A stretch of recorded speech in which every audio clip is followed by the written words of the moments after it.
Estamos ahora conectados con Lucio Castro, el secretario general del Sindicato Unitario de Trabajadores de la Educación del Perú, SUTEP, y lo hemos convocado para conversar sobre el anuncio hecho por el presidente del Consejo de Ministros, Walter Martos, en el sentido de que las clases, tal como lo había ya anunciado el presidente, podrían reiniciarse presencialmente a partir del mes de marzo, y que una de las garantías que existiría para ello es la vacunación contra el coronavirus de la mayor parte de los maestros. Lucio, muy buenos días. Muy buenos días. Muy buenos días, Nicolás. Muy buenos días, Karina. Mucho gusto. Es cierto, hemos escuchado la afirmación del primer ministro y nosotros reiteramos lo que hemos venido señalando. O sea, los maestros queremos que la educación presencial se reinicie ya, pero esto tiene que darse en condiciones elementales de salubridad a nivel de instituciones educativas que hoy están abandonadas y a nivel de garantías de la vida, la salud, la integridad de la comunidad educativa. Hablamos de los padres de familia, hablamos de los docentes y también de los alumnos. Y definitivamente lo que ha hecho el ministro nos parece básicamente promesa electoral, en el entendido de que en el mundo las vacunas recién están trabajando, están en una etapa de pruebas y hasta donde sabemos difícilmente en marzo se da, y si se da, va ahí a haber todo un nivel de preocupación porque se aplique a todo el país. Repito, aquí es un tema que está en manos de la ciencia, el tema de las vacunas, y está en manos también de una normatividad y de consensos que se establezcan entre el Ministerio de Educación y la organización que representa a los trabajadores de la educación, el SUTEP, a efecto de definir las etapas de retorno. Los maestros debemos regresar, pero las condiciones elementales son fundamentales que existan.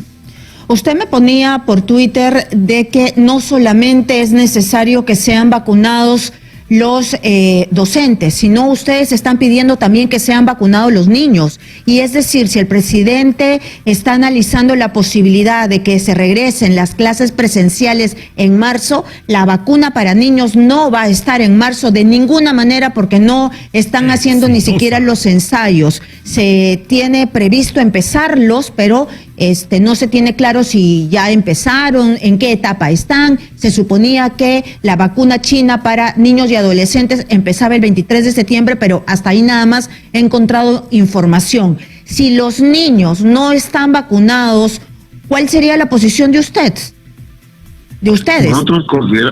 Nosotros consideramos que la vida es primera y por tanto tiene que haber para el retorno a las clases presenciales la garantía, la seguridad de que esta vida de los alumnos, la vida de los integrantes de la comunidad educativa estén absolutamente aseguradas. Y aquí hablamos de alumnos, hablamos de maestros, hablamos de padres de familia, que formamos parte de la comunidad educativa. Y en ese sentido consideramos que además de ello se requiere de una normatividad que asegure pues protocolos de distanciamiento, que asegure el tema de que la infraestructura misma esté en condiciones idóneas y no signifiquen peligro, no signifiquen vulnerabilidad. No me queda claro, ustedes están exigiendo, entiendo que ustedes hablan de la vacuna para adultos, para los profesores, pero también dice la comunidad educativa y los alumnos. Si es que no hay vacuna para los niños, el SUTEP y todos los miembros del SUTEP regresarían a las clases, porque es que no va a haber en marzo para los niños. Por eso la explicación hecha por el ministro nos parece más efectista, porque lo concreto que plantea el SUTEP es que lo que tenemos que asegurar son las condiciones mínimas de salubridad y no arriesgar la vida de niños, de docentes, de padres de familia, que son la comunidad. Si esto está en juego, sería irracional pretender retornar a las clases presenciales. Entonces aquí nuestra posición es clara. Para los docentes, integridad, salud, cuidado de su salubridad. Para los padres de familia igual, para los alumnos de la misma manera.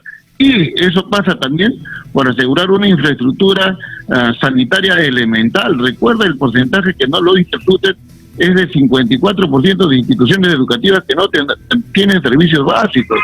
Y si no hay servicios básicos, ¿cómo te opones cómo de alguna forma contrarrestas la mortalidad o los efectos que tiene el coronavirus.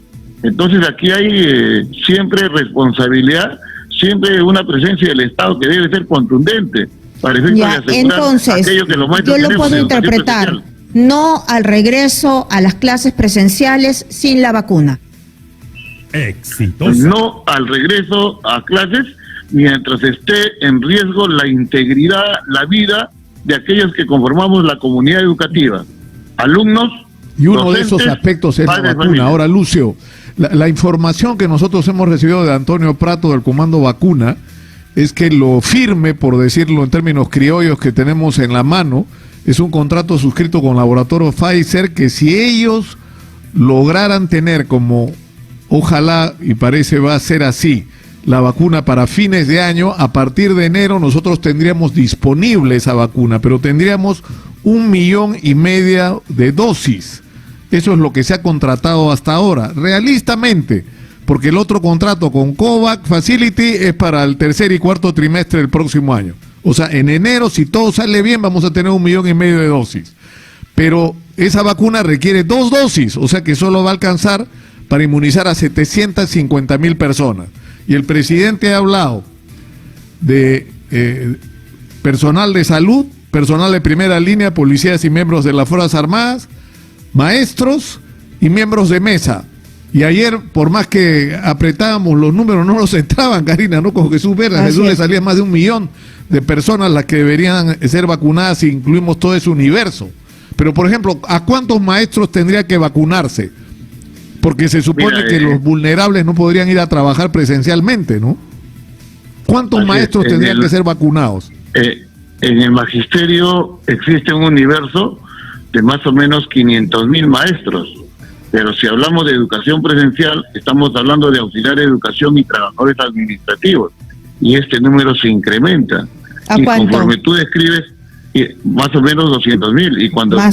tú describes, así, y cuando tú describes el panorama objetivo de número de vacunas, de la necesidad de dosis, definitivamente queda claro que la apreciación del primer ministro puede ser voluntariosa, pero no es coincidente con la realidad.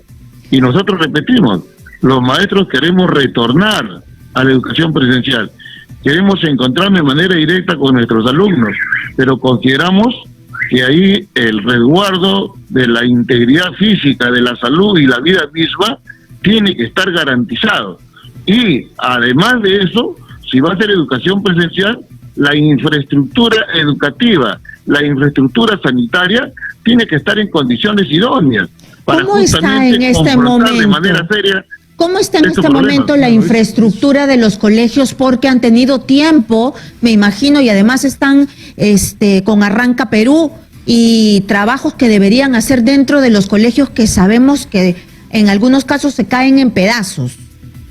Mira, al margen de nuestras palabras, ahí la realidad es contundente. Las instituciones educativas hoy están abandonadas y en las mismas condiciones que se dejó en el mes de marzo. Y en el mes de marzo, como ustedes decíamos, que habían pues 100,000 millones de déficit para asegurar infraestructuras educativas idóneas. Mira, te describo lo que dice el presupuesto general. La tendencia del 2000 al 2009 ha sido del incremento en el presupuesto de más o menos 10%. Del 2009 al 2019, la tendencia ha sido del 20 al 22%.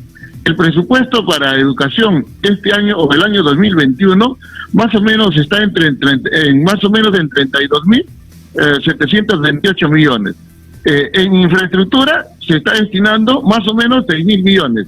O sea, el 6% de lo que se necesita, teniendo en cuenta 100,000, es lo que se va a invertir en educación.